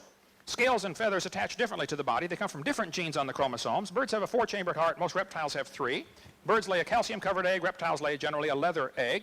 There simply is no fossil evidence of how a reptile changed to a bird. Now, if you want to believe that, you just enjoy yourself, but that's a religion. Keep it out of our schools, please. Question for Dr. Hovind. The 24-hour day is based on the Earth's orbit around the sun. So how can the first couple of days be 24 hours if the sun and the moon weren't created until the 4th day? Good question. I think the Bible says that God is light, and it says he made light first, and our day starts at midnight when the sun's not even out. One spin of the earth is a day on earth in relation to anything. You could have a day, you could have the earth spinning in relation to anything, you know. We started at midnight, like I said. So later in Exodus chapter 20, God told his people that I want you to honor the Sabbath because in 6 days the Lord made heaven and earth. And same thing in Exodus 31. Here we have clear examples where God lumped all 6 days together as if they're the same. The sun wasn't there till day 3, or day 4, I understand, but there was light before that, and the earth apparently was spinning before that in relation to that light. That would be a real minor question or problem compared to the evolutionist problem that we all came from a rock 4.6 billion years ago, in my opinion.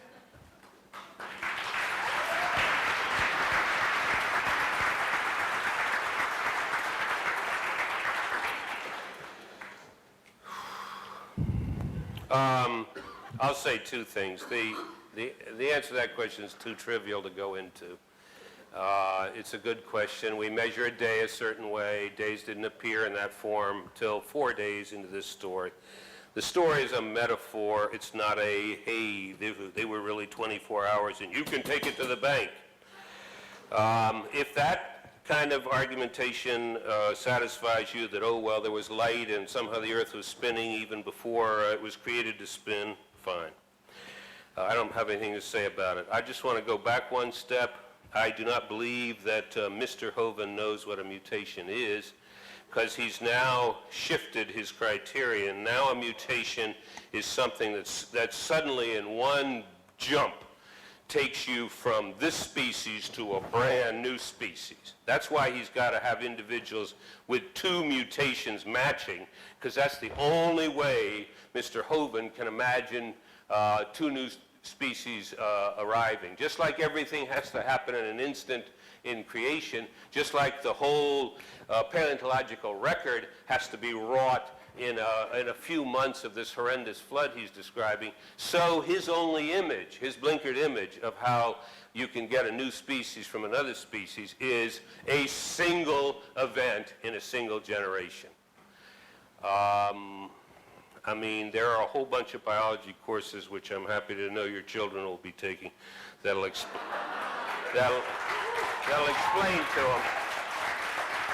to them how that works.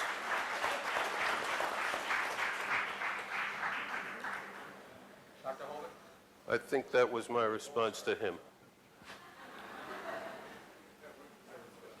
Let's make this the last. Question for Dr. Trivers. Yes, sir. Explain the evolution of a feather. Explain the evolution of a feather. From the scales of reptiles. Well, I just happen to have spent several months working on this problem. How am I supposed to explain the evolution of a feather? Well, it is uncertain how feathers evolved or what their initial function was. It was initially believed they evolved for flight. It later seemed more logical, and there was, again, some fossil evidence that was consistent with it, that they may have evolved for thermoregulation and later achieved a role in flight. They're believed to have evolved from scales of a reptile, and I'm not a bird anatomist, and I've not spent my life concerning myself with every single detail of every single creature, including, in particular, the details as to how feathers evolved. All right. This biology book says very clearly, bird feathers evolved from the same scales that protected the reptiles so well. Bird feathers are unbelievably complex. Feathers and scales are both made of the protein keratin, but that proves a common design engineer, not a common ancestor. Battleships and forks are both made from iron. It doesn't prove one evolved from a tin can. It proves iron is a good substance with which to make things, okay? And the designer used keratin to create all kinds of things. 1996, Journal of Evolutionary Biology, volume 9, page 140. Hang on. At the morphological level, feathers are traditionally considered homologous with reptilian scales. However, in development, morphogenesis, gene structure, protein shape and sequence, and filament formation and structure feathers are different. Clearly, feathers provide a unique and outstanding example of evolutionary novelty. Now, the guy still believes in evolution. We'll try to fix that. But he says They are unique. They did not evolve from scales. They're just too different. If somebody wants to believe they did, that's perfectly fine. And if you go back and listen to the tape, you'll see several times he said, well, we believe it might have happened, or, could have happened, or something like that. That's fine. I don't care what you believe. It's not science. It's a religion. Face it. Admit it. It's a religion. If you want to believe that, great. You teach that at your expense to your kids. Don't teach that at my expense to my kids. That's all. Thank you.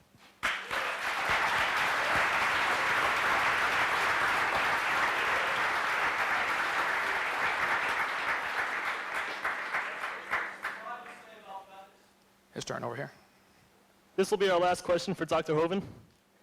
If creationists believe the universe was created 6,000 years ago, how do you explain the galaxies and stars, which are millions and billions of light years away? I don't know that I can do that in the time allotted. I will certainly try. We cannot tell the distance to stars beyond a few light years. I'll show you the problems with that in a hurry here. I wish we had more time. I cover this in great detail on video number 7. Let me get up to, or if you watch, it's on my website too, a long answer to this. Stephen Hawking said, stars are so far away, all we see is a pinpoint of light. The biggest telescope, looking at the closest star, all you see is a dot. To measure the distance to something you cannot touch, you have to use trigonometry. You have to know 2 angles and a side, or 2 sides and an angle. Earth is 8,000 miles in diameter, which is basically 0 compared to star distance. So what they've done to enlarge the triangle is they look at the star in January and look at it in June, and now you have a 93 million mile radius on a circle, which is 8 light minutes. So a 16 light minute diameter. A year has 525,000 minutes in it. So if you had 2 surveyors 16 inches apart looking at a dot 8 1/3 miles away, that's the ratio you have using Earth's orbit as the base, looking at 1 light year. That makes an angle of 0.017 degrees. To measure 100 light years is clearly impossible. That's like 2 people in Pensacola on my roof, 16 inches apart, looking at a dot in Chicago. 15 billion years is clearly impossible. We just simply can't measure those distances. Stars probably are billions of light years away. I don't know. Nobody does. This textbook says you can measure 100 light years. Well, I doubt it, but I'll give them 100. So we don't know the distance to the stars. They could be billions of light years. We also have proven pretty conclusively here in the last 20 years that the speed of light is not a constant. At Harvard University, in '99, they slowed light down to 38 miles an hour. The next year, they slowed it down to 1 mile an hour. The next year, they brought it to a dead stop. This was done at Harvard, Smithsonian, and Cambridge. That's what science is, something repeatable, observable, not hypothetical. At Princeton, meanwhile, they speeded light up to 300 times the speed of light. The speed of light has decreased so rapidly over time that experimental error cannot explain it. Astronomer Barry Setterfield from Australia said. Here's the chart showing the decline in the speed of light. If we had time, we'd talk about all that. The speed of light was apparently exceeded by a factor of as much as 100. Everything's documented at the bottom of the screen and on my website. The speed of light was 10 billion times faster at time 0. According to the Big Bang Theory, the speed of light had to be faster. The speed of light may have changed over history, study says. A shocking possibility is the speed of light might change in time during the life of the universe. Now, 2002, August, Sydney, Australia, said the speed of light may not be a constant. The speed limit of the cosmos is being questioned. There's a new book out called Faster Than the Speed of Light. Thirdly, I think that God made a mature creation. Adam and Eve were full grown. The trees were full grown. It has to be that way. You don't want to make 2 babies and put them in the Garden of Eden and give them a package of seeds and say, here, plant these quick. It had to be mature. A light year is a distance. It's not a time. So if a star is 10 billion light years away, that's a distance. That's not a time. It's 10 billion light years. That's a distance. I don't know how they missed that. The speed of light is not proven to be consistent, so why would star distance have anything to do with the age of the universe? God could have made it, yesterday, if he wanted. I think he made it 6,000 years ago. Everything mature, fully formed, fully functioning. That's my answer. And how'd they say that on America? That's my final answer. There you go. Sorry. Okay.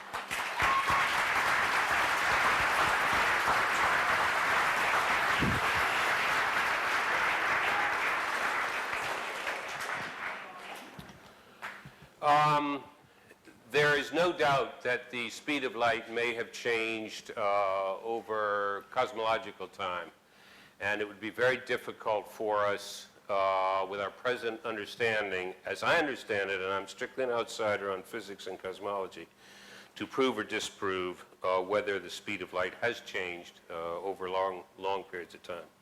That it has been increased, the speed in Princeton, is an outright fabrication. You can go to this person and get him to give you the references, and you can chase him down and see if anybody else in this state or anywhere else that has actual knowledge of the scientific work believes that someone has speeded up the speed of light by, what was it, a factor of 300, you said? I'll show you the reference. Let's Yeah. see. 300, I think you said. This will be That's what the article said. Let's see. All right. well, anyway. Here, New York Times, May 30th, year 2000. So take it up with Mayor, what's his name, from New York. Okay.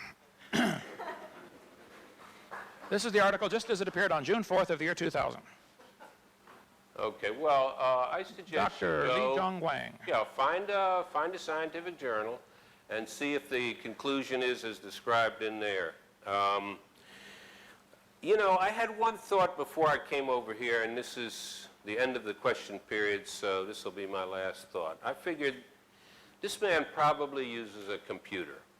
He probably uses light bulbs. He probably watches a television. He probably makes use of the enormous technological innovations that have come from the scrupulous, careful, detailed, and now centuries-long application of scientific reasoning to the universe around us. If you followed his style of approach broadly, not just we want to teach our children this and that, but took his style of approach towards reality, his assertions about the veracity of the work of other people and so on, you wouldn't come up with a calculator. You wouldn't come up with a ruler. You wouldn't come up with nothing like the computer that he's blessed to be able to use. Thank you.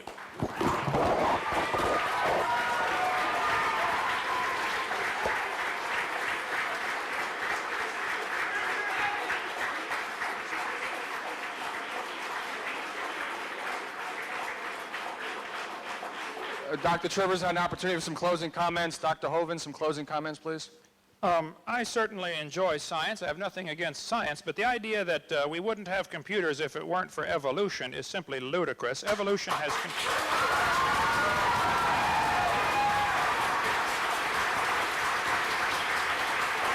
Almost, don't use up my time here. Nearly all of the branches of science were started by creationists.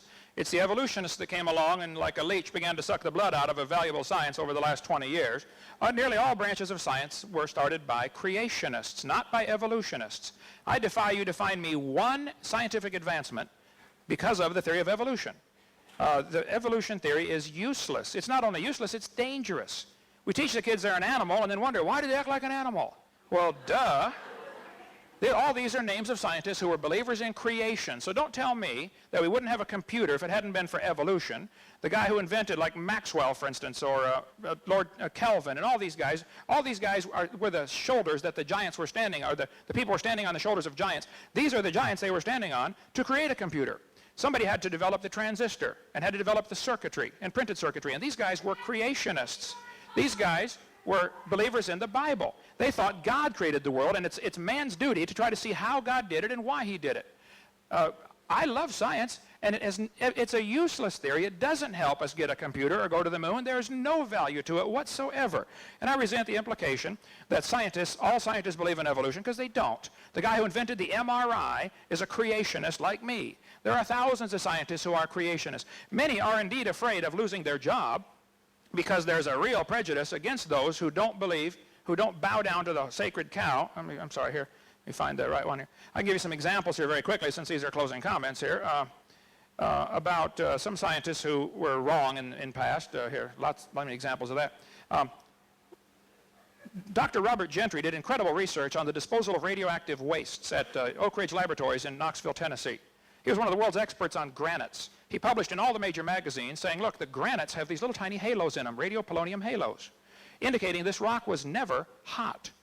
It forms too quickly. You can get his book or his website, halos.com, if you want to get more on that. Roger DeHart was a science teacher in a high school in Washington. He was told he could not tell his students about errors in the textbooks by passing out current science journals. You can't tell the kids there's a lie in your textbook. Kevin Haley, biology teacher, Central Oregon Community College, lost his job for simply exposing errors in the textbooks, because that's a threat to the evolutionist. Baylor University fired William Dembski because he advocated there might be an intelligent designer that caused all this. Forrest Mims was a science writer for many years, for many magazines. He was denied a job at Scientific American simply because he was a creationist. Rod LeVake in Minnesota was reassigned just because he expressed doubt in Darwin's theory. Teacher Dan Clark in Indiana was told by his superintendent that he could not introduce creationism to his class just simply by showing current science journals, saying, look, folks, it doesn't work. This is the facts. Dean Kenyon at San Francisco State University was the poster boy for evolutionists for years. He wrote all kinds of books about evolution. And then he made the tragic mistake of getting converted, and they fired him. He sued and got his job back, and now he's teaching again, but only because he was a tenured professor. If a professor stood up 20 years ago in the Soviet Union and said, kids, I don't think communism works. Capitalism's a better system, he'd lose his job or his life. We got the same censorship in America for somebody who dares to question the holy sacred cow of evolution. The students at Texas Tech University offered Dr. Denny $900 if he would debate me 4 weeks ago when I was there. He's the one who refuses to give recommendation letters to his students. He wouldn't take $900 to debate me for 2 hours. And yet he'll stand in front of his class where he's got the obvious academic and psychological advantage, but he won't take on a creationist who can answer his questions. Look, I fly all over the world. I'm willing, I do this at my expense. The churches sometimes take an offering. I want to help. You students need to see both sides of this issue. Now, why so many professors are reluctant to debate this, I don't know. I really appreciate this gentleman coming to do this. I think he's wrong, and I'm going to get him converted, but I'm glad he did it.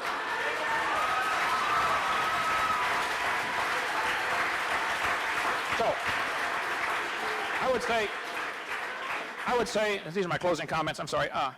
God created this world in 6 days, whether you like it or not, and you're going to stand before him and be judged by him one of these days, whether you like it or not. God created it, he owns it, he makes the rules, and we're going to stand before him. You better get ready for that day. Thank you.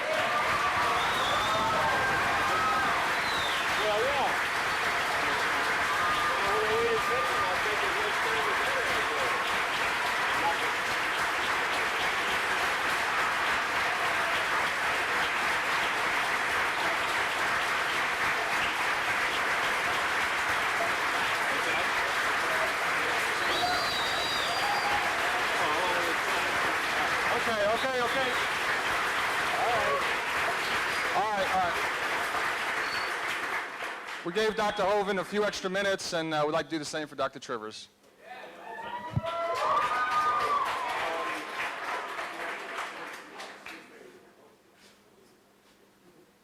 Let's see, I'll just comment on two things here. One is this fantasy he has. Can you not hear me? Okay. Sorry, I'll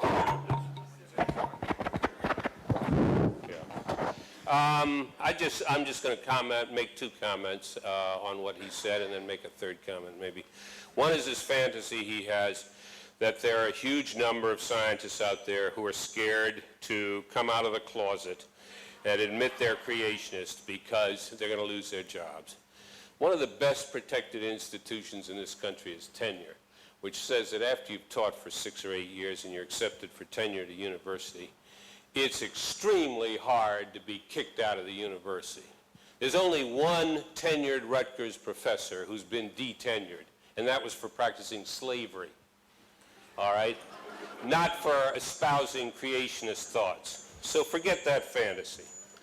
The second thing that I don't want to waste my time illustrating here is that he makes the assertion, let's just call it a falsehood to protect his feelings, that there's not a single useful thing that's come out of evolutionary biology, and that's just lack of knowledge on his part, or pure bigotry, or some unique combination of the two that he's found comfortable to live with.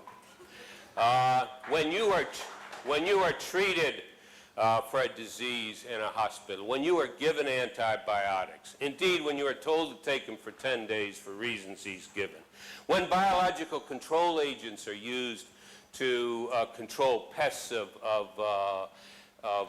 plant species and even animal species that we depend upon, all of that work is based on evolutionary logic, and a number of those studies and advances have been made by evolutionists. So it's just another one of these, let's make a wild assertion and see whether we can get it by this audience.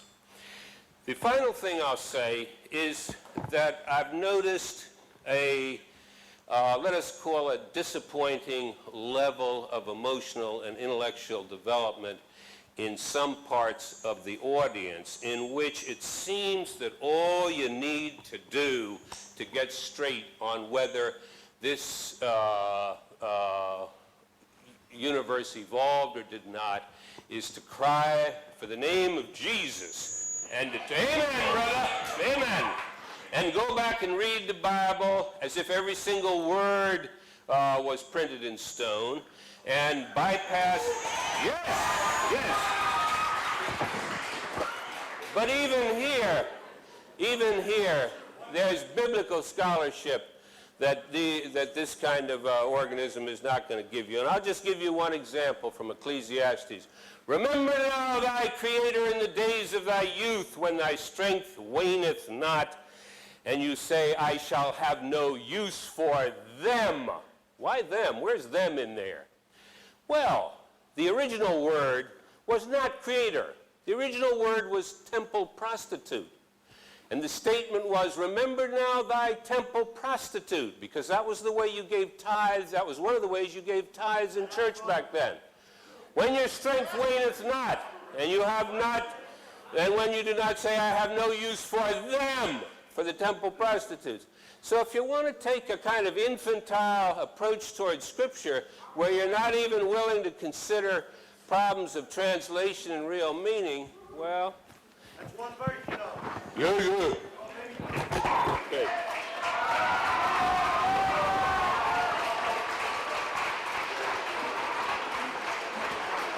Hey, both speakers have done an outstanding job. Let's hear it for both of them, huh?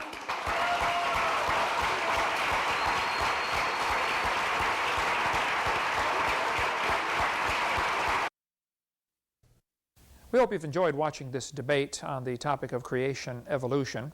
This is not just an academic subject. If the creation story is right and God created this world, then we better do what God says. And if you're watching this tape and you're not a Christian, God loves you. He wants you to come to heaven, but He hates your sin. He hates my sin. He won't tolerate any sin in heaven. Since He created the world and He designed it and He owns it, He makes the rules. And His rule is no sin in heaven. Well, we're all sinners, which means we all deserve to go to hell, but Jesus Christ, God Himself in the flesh, died on the cross to pay for your sins and my sins. On February 9th, 1969, I prayed and said, Lord, I'm a sinner. Would you please forgive me and save me? And on that day, I got born again into God's family. You can be born again. All you need to do is admit you're a sinner. Admit that you deserve to go to hell. Call upon Jesus Christ to forgive you and save you. He's the only one who can, and He wants to so badly if you'll just ask Him. If you're not sure you're going to heaven, ask the Lord to save you right now. You could just pray a simple prayer like I prayed back in 1969. I just said, Lord, I'm a sinner. Would you please forgive me and save me right now? If you do that, today will be your spiritual birthday. The Bible says you must be born again in John chapter 3. In John chapter 1, it says you get born again, you become a son of God by receiving Him. When you receive Jesus Christ, you receive His gift that He died on the cross for you, and you receive that for your sins. That's the day you get born into God's family. You become God's child. We have lots of material in our ministry designed to help strengthen your faith in the Word of God and help you grow as a Christian. If you'd like to call or write our office, we'd be glad to send you a catalog. You can get on our website and get lots of information. If you'd like to schedule a debate, I'd be honored to come. Just get my itinerary off my website and find out when I will be in your area. And I'll be glad to come speak at a college, speak at a university, speak at a debate, represent the creation side against as many professors as want to get together. We'll take on 10 at a time. That doesn't matter. You see, God's right and evolution is wrong. It's pretty simple. Thank you so much. Please don't hesitate to call us if we can be any help. Do you want to know more about how to combat the godless theory of evolution? Creation Science Evangelism offers 4 great tools that help strengthen the faith of believers and win the lost to Christ. After 15 years of teaching high school science, Dr. Hovind began Creation Science Evangelism in 1989. We are a ministry that is dedicated to providing tools which will help you combat the evolution philosophy that is destroying the faith of millions every year. The first tool Creation Science offers is their powerful, life-changing video series. Over the last 12 years, well over 1 million videotapes of Dr. Hovind's seminar have circled the globe. They are reaping a harvest of souls for the kingdom of Christ, as well as helping restore the faith of many thousands confused by the evolution propaganda to which they've been subjected. These videos are available in English, Russian, French, Spanish, Japanese, and sign language. The Age of the Earth, first of the 7-part series, teaches that God created the universe about 6,000 years ago in 6 literal days. Could this be true? Can it be scientifically proven that the Earth is not billions of years old? This tape gives solid scientific evidence that the Earth is young and that the Bible is scientifically accurate. How did the environment of the original creation differ from ours today? And how would this allow men to live over 900 years? Can Christians have a good explanation for the existence of dinosaurs? Could some dinosaurs still be alive today? These and many more questions are covered in the second and third part of the series. Evolution has permeated public school textbooks with false and fraudulent information. This video exposes nearly 30 lies commonly found in textbooks. Every public school student, teacher, and school board member needs to watch part 4 of this series. Find out if you have been lied to in your textbooks. Discover the terrible difference evolutionary beliefs have made in the past as well as in recent history in our video number 5. Dictators throughout time have used their evolution-based philosophies to rationalize their brutal actions. Learn how evolution propaganda is being used today to prepare people for the New World Order. This is just a taste of all the information the 17-hour seminar series has to offer. Also available are college courses that expand on the seminars in great detail. For those who can handle a more confrontational atmosphere, our debate series is just for you. I said, now, Mr. Patterson, if you think the tailbone is vestigial, I, Kent Hovind, will pay to have yours removed. Dr. Hovind has debated a wide range of atheists and evolutionists all over the country, and you're sure to find these 12 debates very exciting. These would be perfect to present to that scientifically minded person who likes to argue their point. Our topical series includes exciting topics like why evolution is stupid, public school presentation, children's video about dinosaurs, the Bible and health, Leviathan, the fire-breathing dragon, and many more. Creation Science also offers a variety of visuals, like the longevity chart, which presents the entire lineage of Adam to Joseph as given in Genesis. It's exciting to see exactly how many generations were alive at the same time. Hundreds of books on a variety of subjects, videos on incredible creatures that defy evolution, t-shirts, fossils, and more. Make Creation Science Evangelism the one-stop shopping center for your creation material needs.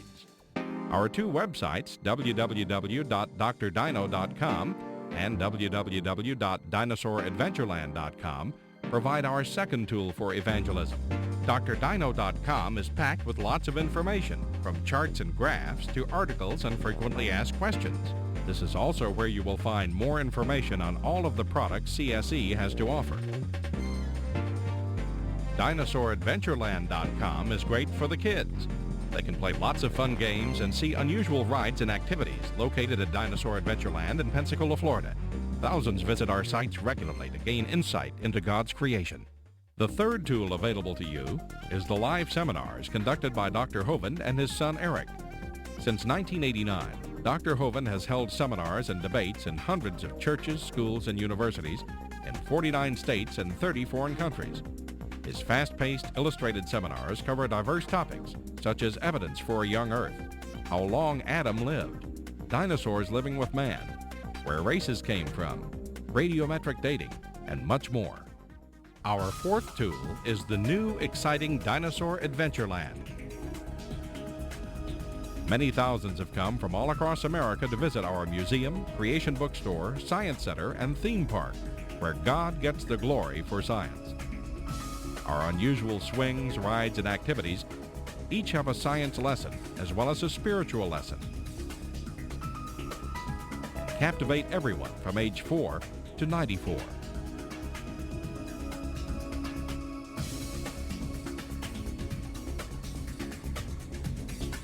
To order material, find out how to schedule a seminar at your church, or get more information about Dinosaur Adventureland, write to us at Creation Science Evangelism, 29 Cummings Road, Pensacola, Florida, 32503. Or call us at 850-479-3466. Or toll free in the U.S. 877-479-3466.